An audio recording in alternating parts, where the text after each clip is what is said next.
Hi, I'm Dr. Nicolai Lennox. I'd like to talk about adrenal glands. A lot of people talk about adrenal glands, what they are, what they aren't, where they are.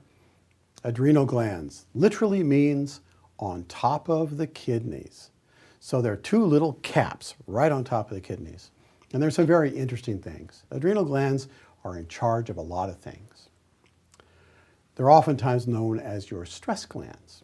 But saying stress glands doesn't mean anything. Talking about stress doesn't mean anything. What's stressful? What's not stressful?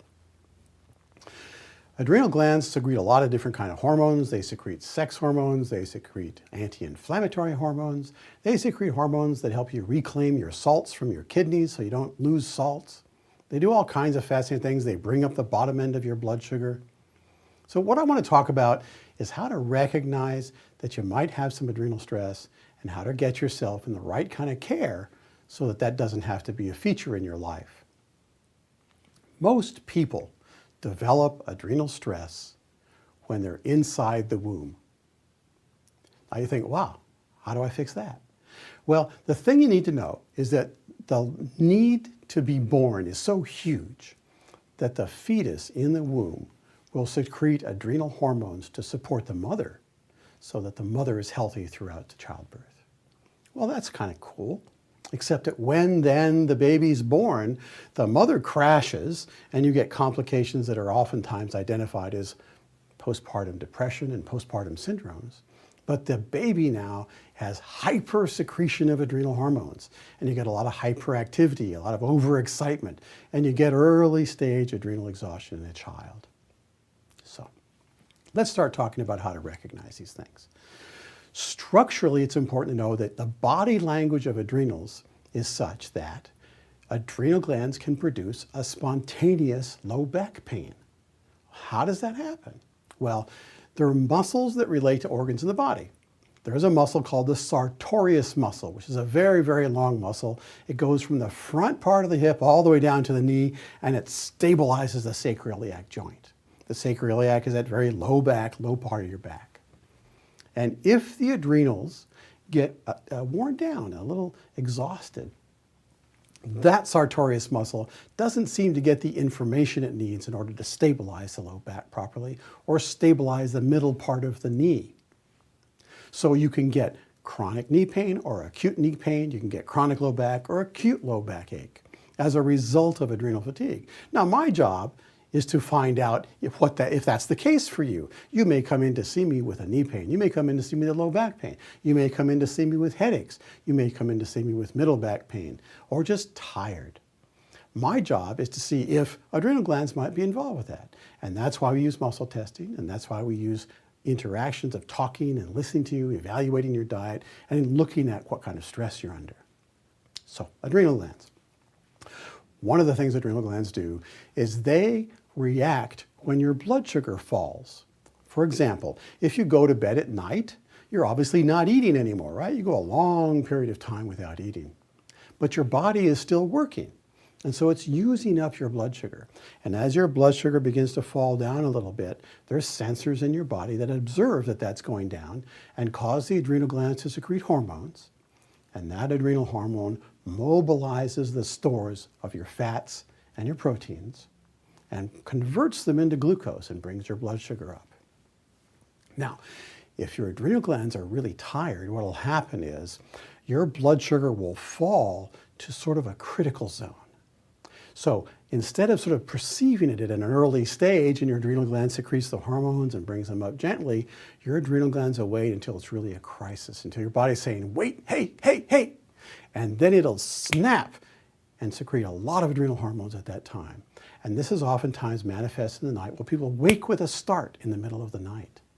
Because as your body's crisis is trying to bring that blood sugar up, it also secretes other hormones that are stimulating and fight or flight hormones as well. And so one of the things we notice with adrenal fatigue is that you might have some difficulty getting to sleep, staying asleep throughout the entire night. And there are things that we can do to help that. Another thing about adrenal hormones is that adrenal hormones are in charge of secreting a hormone called aldosterone. Now, I know it's an impressive sounding name. Aldosterone is a hormone that simply helps your kidneys reclaim salts. Now, your kidney has a couple of stages, and the first thing your kidney does is throw out all the salts. And then secondarily, it says, maybe we need those salts after all. And so with the help of aldosterone, your body reclaims those salts. So what happens when your adrenal glands are getting tired? When your adrenal glands get tired, it steals from progesterone and makes more cortisol, which is the adrenal stress hormone. Well, that's okay, except that your aldosterone is supposed to be made from progesterone. So through a sequence of events, you get low aldosterone as a result of adrenals stealing from progesterone, which then steals from aldosterone. The net result then is you begin to get salt deficient. Not just regular table salt deficient, but salts. So the result of that can be you can get light sensitive. You can get very night sensitive at night. Light sensitive, so that your eyes have a hard time constricting properly in the presence of light. You might want to always wear sunglasses because you get really sensitive to light during the daytime as well. And you see this increasing use of sunglasses everywhere you go. And that's partially because you have a lot of people who are adrenally fatigued. You might get what's called postural hypotension. Postural hypotension is a situation where when you stand up, the blood tends to fall to the lower part of the body.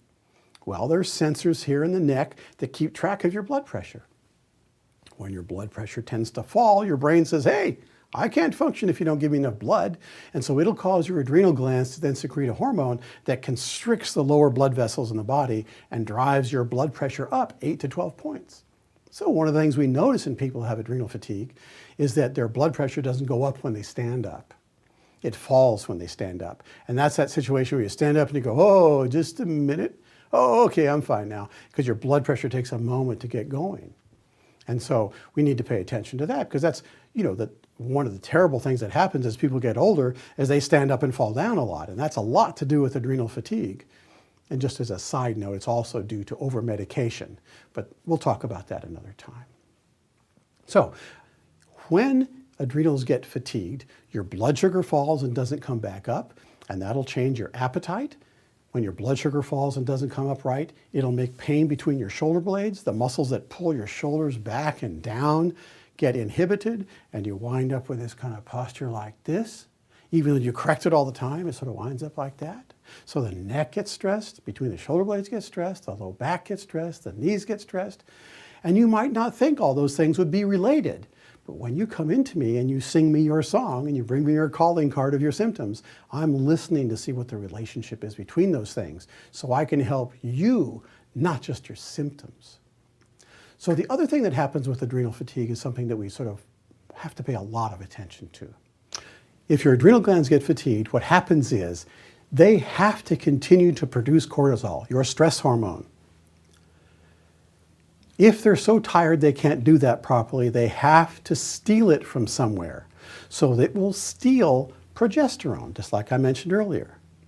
Well, the problem with stealing the progesterone is there's a critical balance in the body between estrogen and progesterone.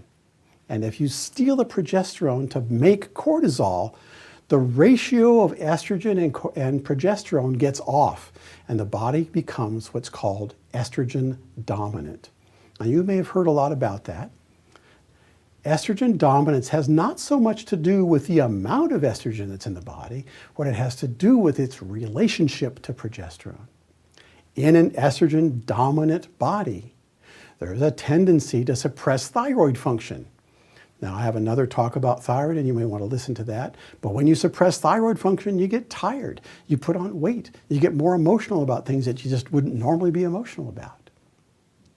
And so the other thing that happens with estrogen dominance is you become more vulnerable to estrogen-driven pathologies. And so this adrenal is kind of a major focal point. So what do you do about that? Oh, the other thing that adrenals are involved with is they produce your anti-inflammatory hormones. So if you get bumped up and get injured and your body's anti-inflammatory capacity is dependent upon adrenal health. And you know how many of us wind up taking ibuprofens, the NSAIDs, aspirins, things like that to reduce inflammation, even to the point of taking prednisone, which is a classic anti-inflammatory adrenal type of hormone. So All of that, the question is what happens in that situation. If we can properly evaluate what's driving the stress into the adrenal, it might be that it's a food stress that drives the adrenals. It might be that it's a job stress that drives the adrenals. It might be an environmental stress that drives the adrenals. It might be that you're doing the wrong kind of exercise. It might be that you have chronic, long-term, unresolved emotional issues. My job is to help you figure out those things and direct you toward the proper care, whether it's my care specifically or my care with adjunctive care. We use nutritional supplements, we use dietary management, and we use helping you understand what makes that difference. Adrenals are very, very important, but you know what's happened in our society currently is that everybody talks about adrenal stress as though there's some sort of fix for it.